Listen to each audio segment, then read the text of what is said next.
Okay, here we are, autophagy.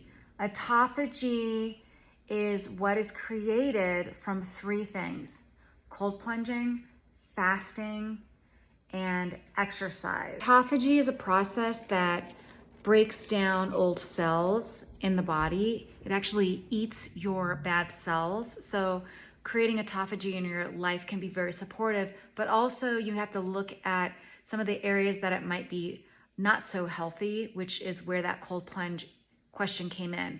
When you are cold plunging, you're basically targeting your visceral fat because it's hard to get to, and you reduce the cell. Actually make it more cold, which creates autophagy for your fat cells. So it's often used for weight loss. It's also used for your muscles to reduce inflammation, which is great.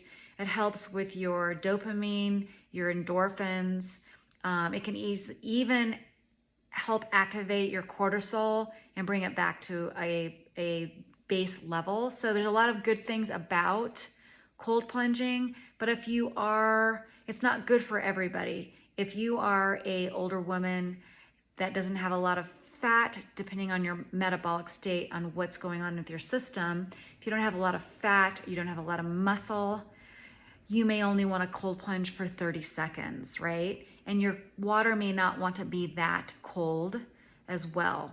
If you're a 23-year-old that's heavier and you have larger fat cells and you can't seem to lose weight, you are going to be able to go into 40-degree water for 3 to 4 minutes, right? So it really depends on the individual, and I wanted to amplify that. So another area where we can create autophagy to eat these bad cells is exercise, right? I love the exercising. I love the weightlifting. It's so important as we age because we lose 40 up to 8% per decade starting in our 40s. So this autophagy piece of moving your body and exercising can stimulate getting rid of those bad cells. And then our last area, which is fasting. I feel like real loosely people throw out fasting. Yeah, you can create autophagy about 24 hours into a fast, but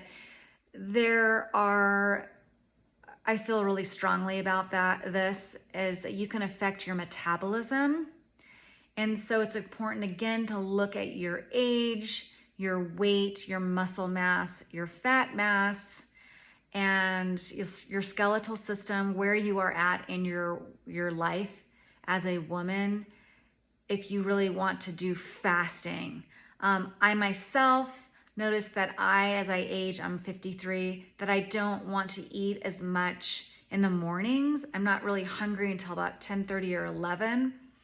And so keep in mind, babies are growing and they're reproducing and they're adding cells. So they are in a state of growth.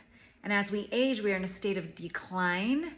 So we have to be really conscious of that fasting piece. If you're eating all the time, which your stomach is this big, and you're gaining weight, that means that your body isn't able to metabolize it. It's pretty simple. So as you age, you may not be also as hungry because your body is not building and growing like a baby. So you don't need as many calories, although a lot of women I work with don't eat enough calories.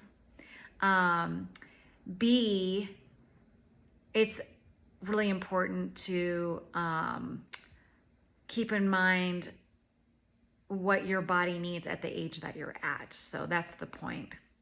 When you're older, you need omegas because we're more restricted and we're more dry in our skin. So that's just one little example. So we need different things as we grow and as we mature.